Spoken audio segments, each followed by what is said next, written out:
My name is Olivia Hayes, and I am 38 years old. My life with Julian, my husband of 15 years, had settled into a comfortable rhythm. It wasn't the fiery romance of our youth, but it was steady, dependable, and I believed, built on a foundation of mutual respect and quiet affection. We lived in a charming older home in a leafy suburb just outside of Manchester, a place we'd painstakingly renovated together, each creak of the floorboards a memory, each patch of garden a testament to our shared dreams.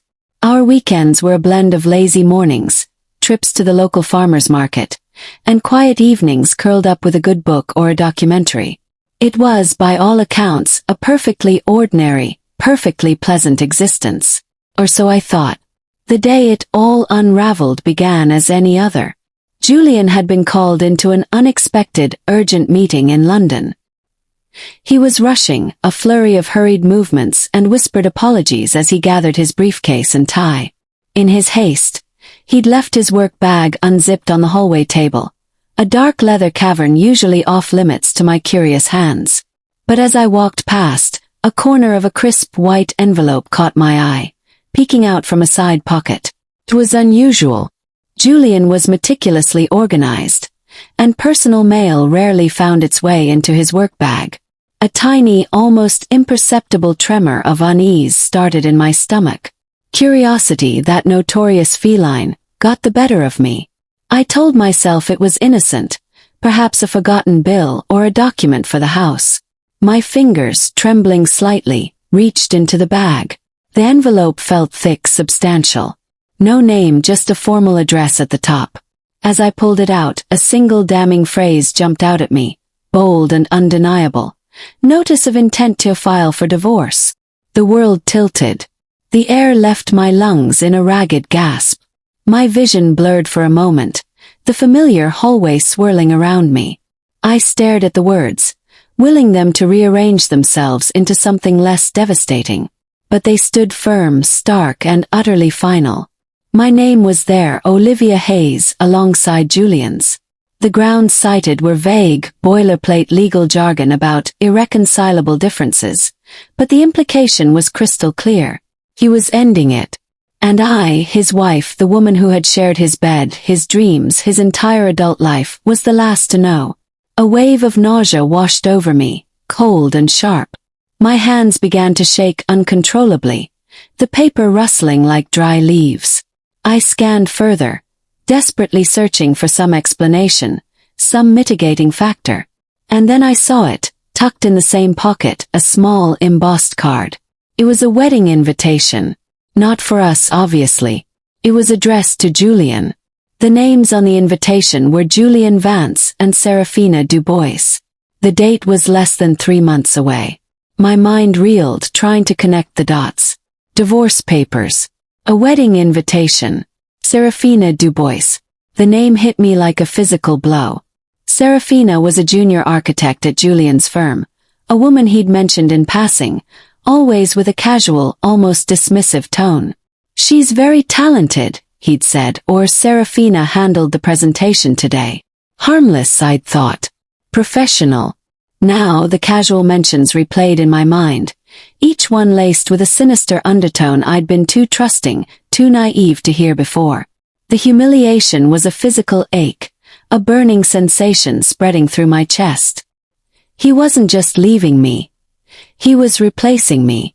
And he had planned it, meticulously, secretly, while I was living in a blissful, ignorant bubble. The audacity of it. The sheer contempt he must have for me to orchestrate such a betrayal behind my back was almost incomprehensible. My vision went red with a fierce, unfamiliar anger. The polite, composed Olivia was gone, replaced by a woman whose world had just shattered into a million sharp pieces. I felt a sudden, desperate urge to throw the papers in his face, to scream, to demand answers. But then a cold, calculated calm descended upon me. What would that achieve? A messy confrontation, an outpouring of tears, a begging for explanations that wouldn't change a thing. Well, this wasn't how it was going to end. If Julian thought he could simply discard me and move on to his new life with Serafina, he had another thing coming. A plan, nascent and dark, began to form in the shattered fragments of my mind.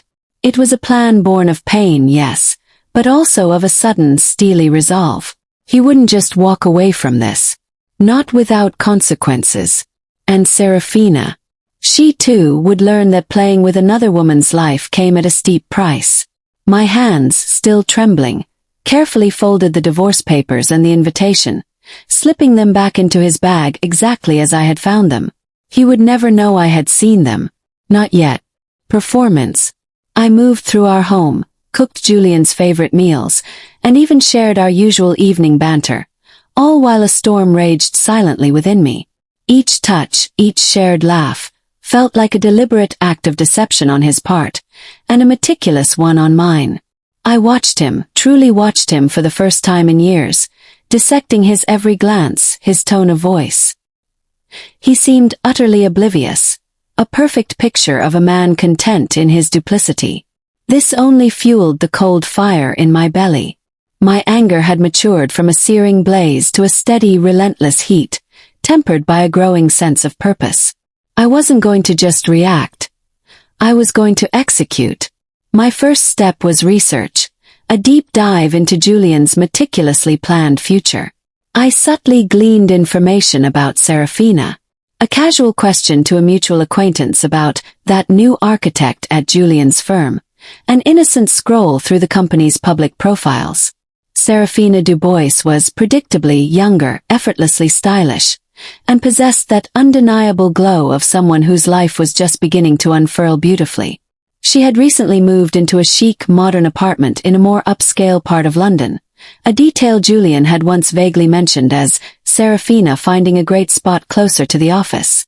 Now, I knew it was likely the great spot where they would begin their new life. I also discovered her social media, which, while not overtly revealing, offered glimpses into a world Julian had clearly been sharing with her. Art exhibitions he'd claimed to be too busy for, exclusive restaurant openings, even a weekend trip to the Cotswolds that he'd attributed to a last-minute work retreat. Each discovery was a fresh stab, but also a new piece of the puzzle. My revenge couldn't be impulsive or destructive in a way that would harm me in the process. I wasn't interested in smashing his car or publicly shaming him with a dramatic scene. No, my approach needed to be surgical, precise, and most importantly, effective enough to make him feel the full weight of his betrayal. He deserved to lose what he valued most, and from what I observed, that wasn't necessarily me, but rather his meticulously crafted image, his financial stability, and his perceived cleverness. The key to my plan lay in the divorce papers themselves. I reread them several times, focusing on the financial implications, the division of assets. We had joint accounts, shared investments, and of course our beautiful home, which was largely paid off. Julian, ever the astute businessman, handled most of our financial planning. He believed he had all the bases covered. But I knew something he didn't. His overconfidence was his blind spot. My revenge began with the subtle dismantling of his financial fortress.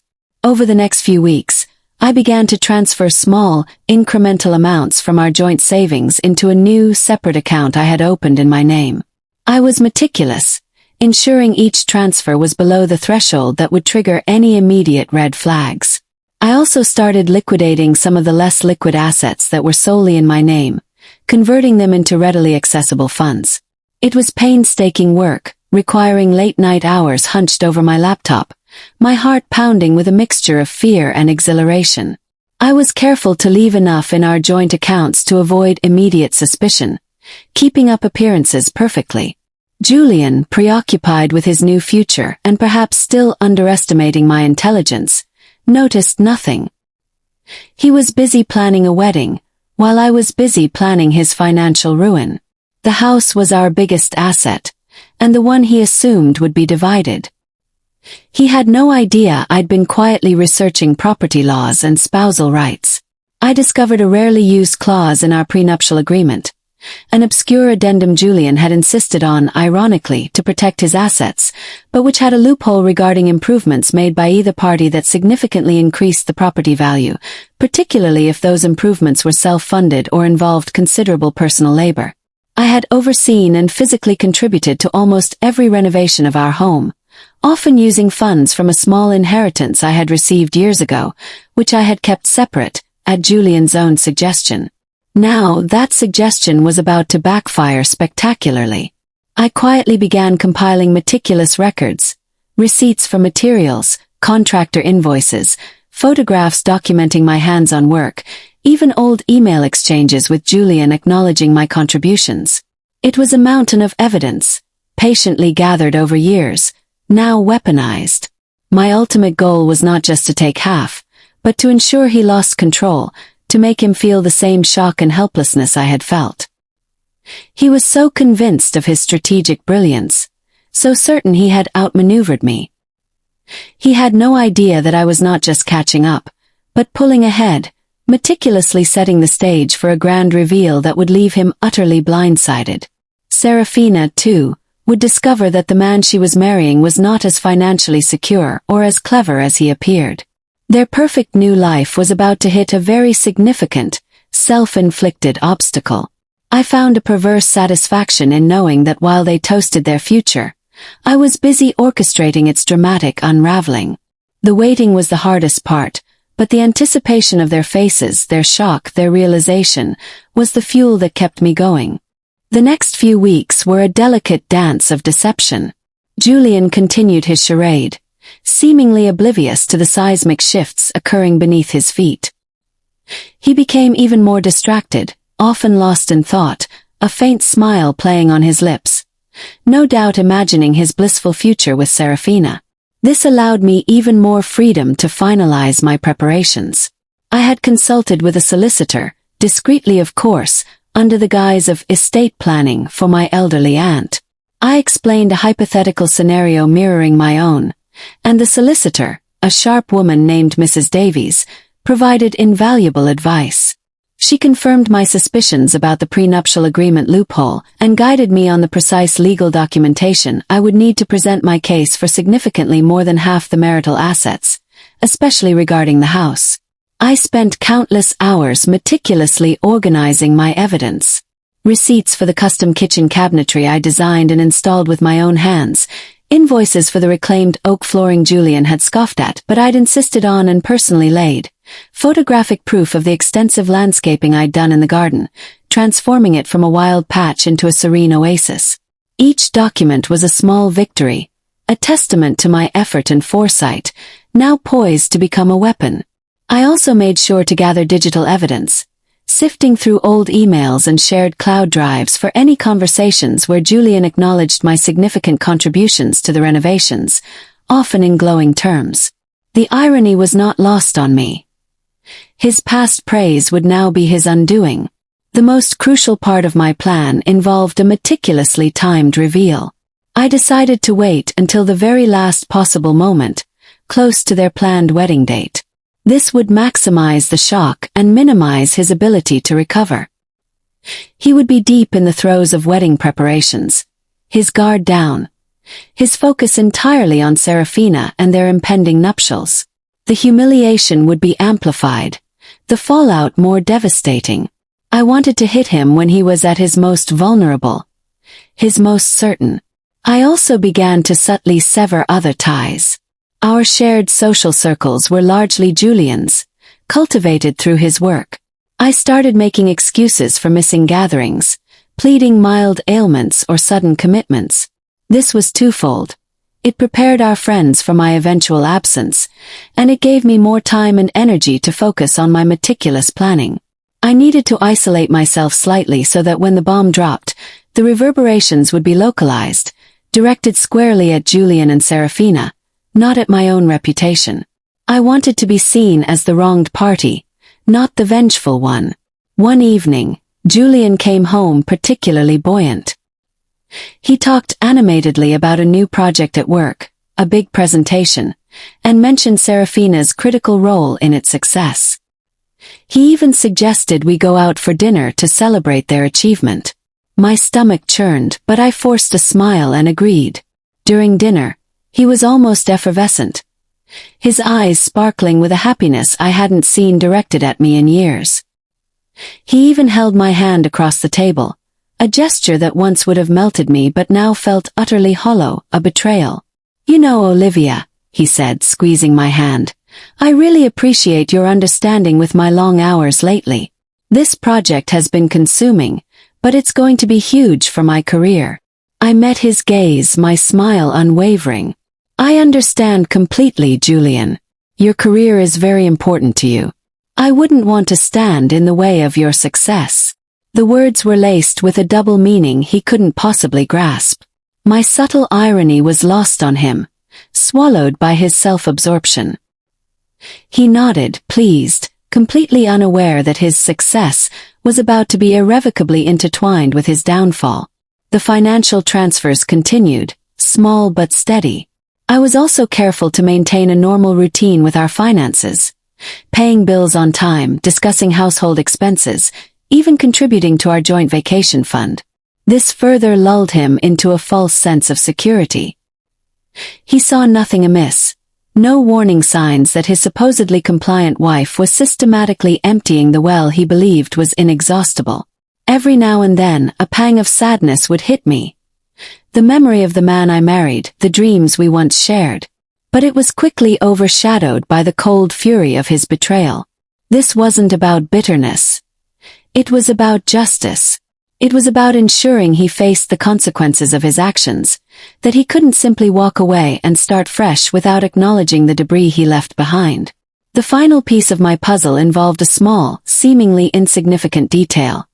The antique watch Julian cherished, passed down from his grandfather. It was his most prized possession, something he never took off.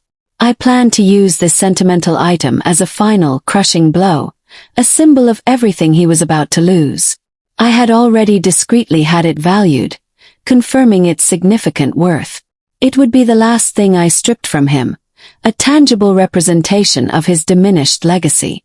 The storm was gathering, and Julian, standing at its epicenter, remained blissfully unaware. The day of Julian's big presentation arrived, a day that, unbeknownst to him, would mark the beginning of his meticulously planned life unraveling.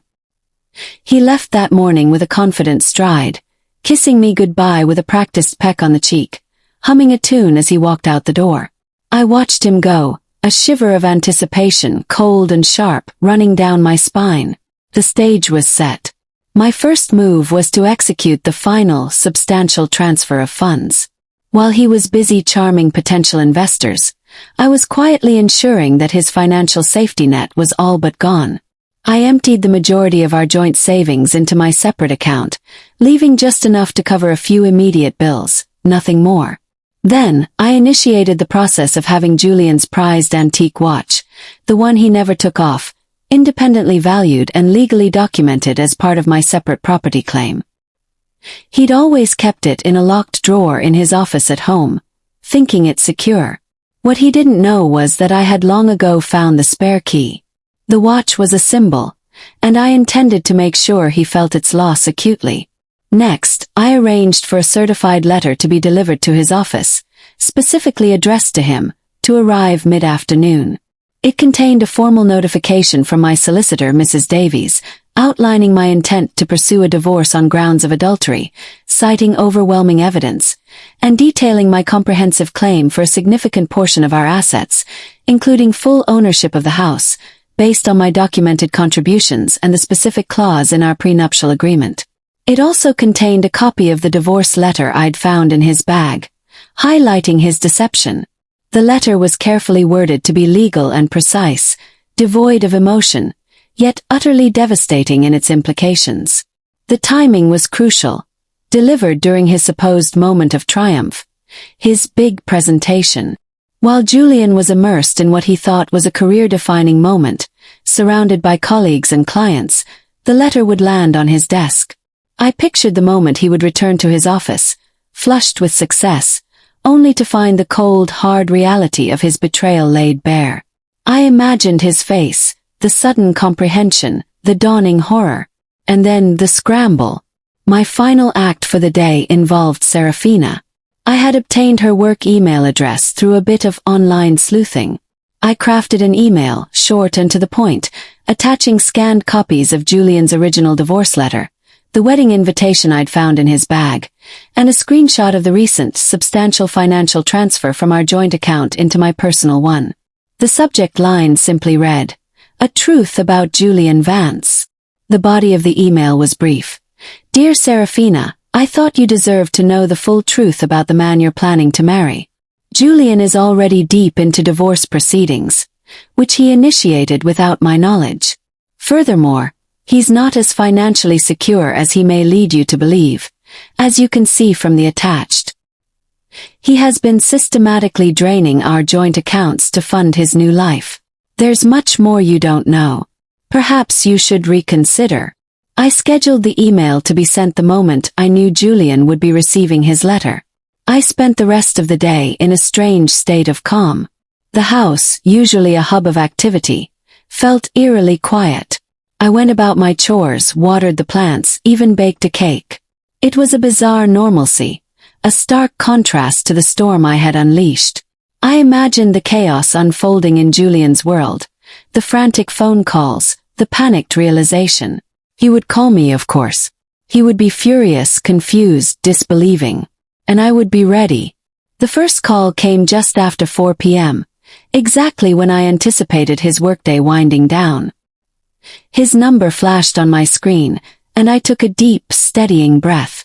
I let it ring once, twice before picking up, my voice deliberately calm, almost serene. "Hello, Julian," I said, as if it were any other day. "Olivia. What in God's name is this?" His voice was shrill, laced with a mix of fury and utter disbelief. I could hear papers rustling in the background, likely the letter from Mrs. Davies. "What is what, Julian? You'll have to be more specific. I've had a perfectly ordinary day." My tone was so even, so devoid of emotion, it seemed to throw him further off balance. "The letter. The divorce papers. What is this trick, Olivia? And the accounts. What have you done with the money?" His voice was rising, bordering on a shout. He was clearly in a state of shock. "Ah, the letter. Yes, Julian, I believe that's rather self-explanatory. As for the accounts, I merely secured my financial future, given your clear intentions to end our marriage and start a new life. One assumes you plan to leave me with nothing, but I preempted that, didn't I?" I let a small, mirthless laugh escape.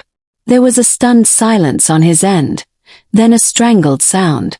"You found them. You knew." His voice was barely a whisper now, the rage replaced by dawning horror. "Oh, Julian, you truly underestimated me, didn't you?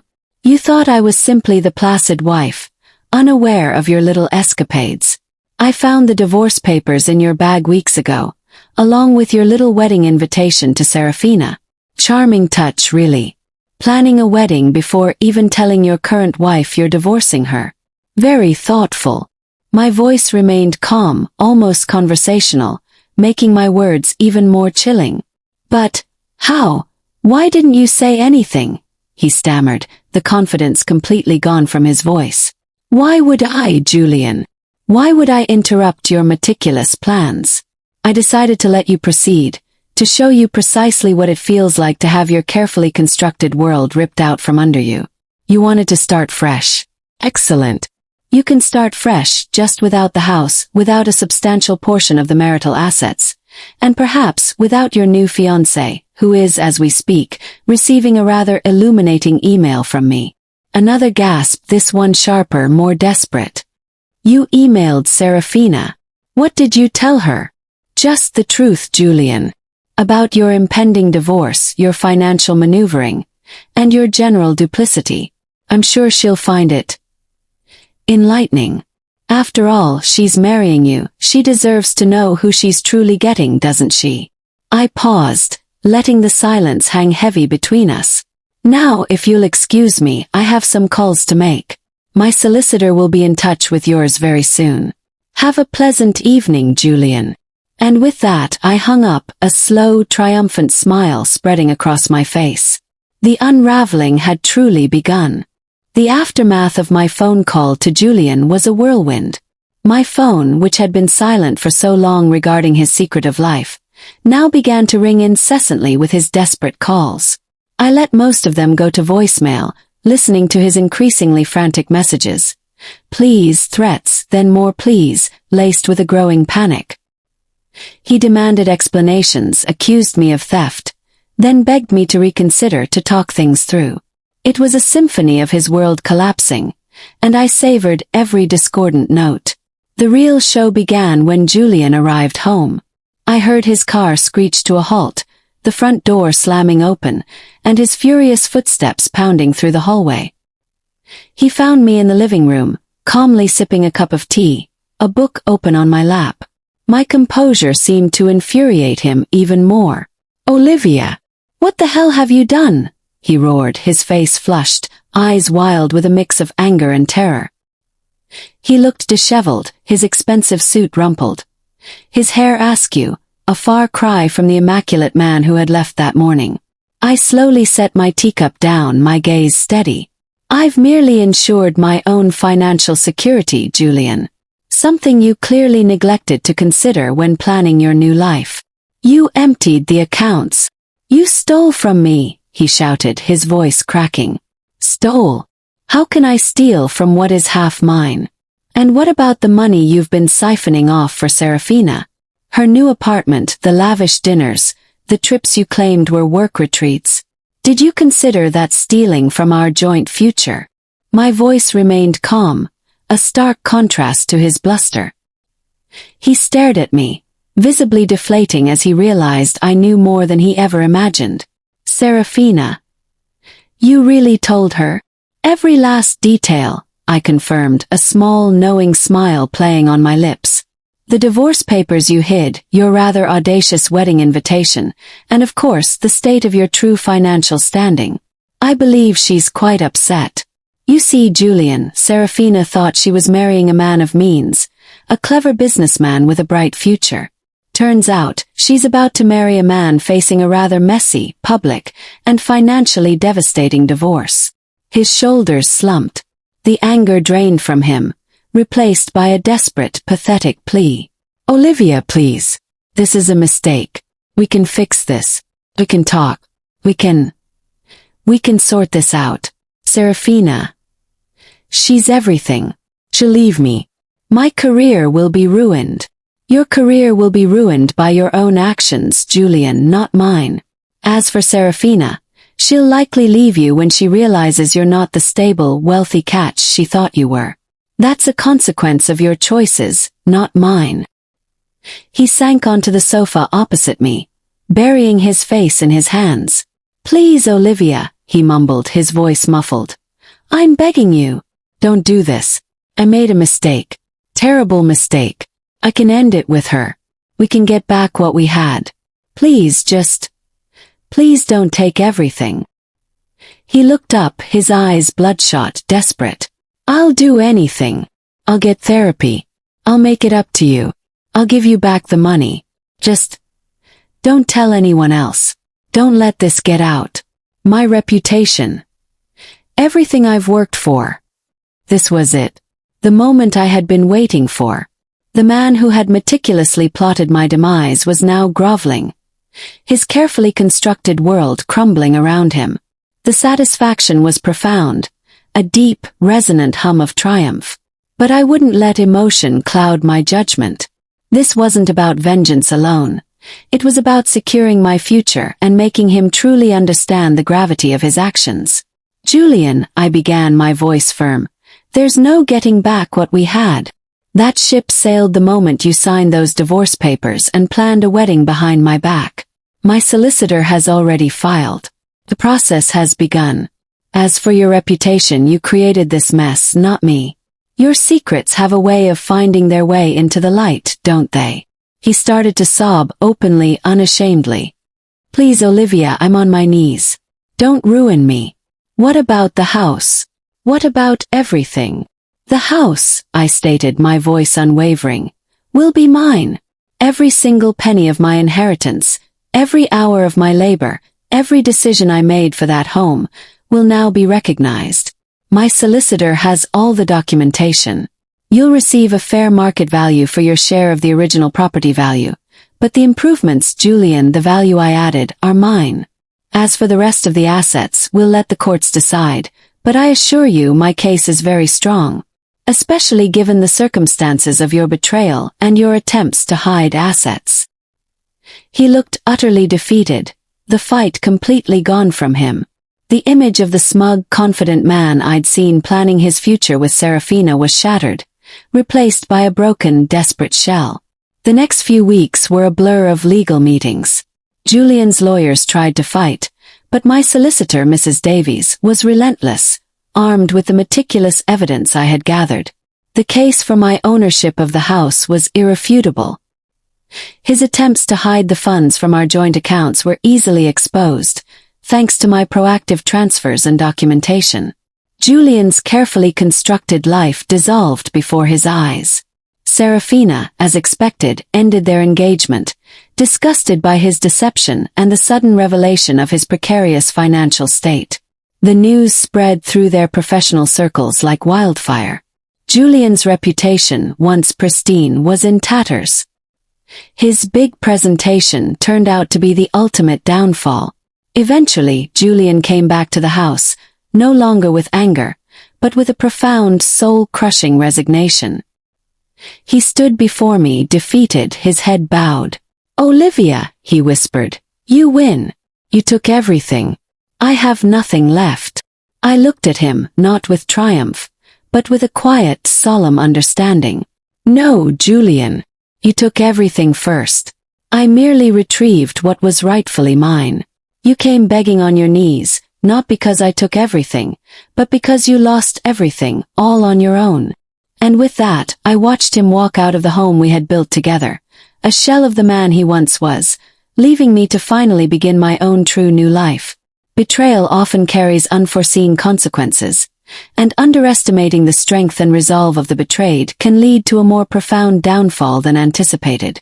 Sometimes, the most powerful revenge is not born of anger, but of meticulous planning and a quiet, unyielding pursuit of justice, allowing the betrayer to face the full weight of their own choices.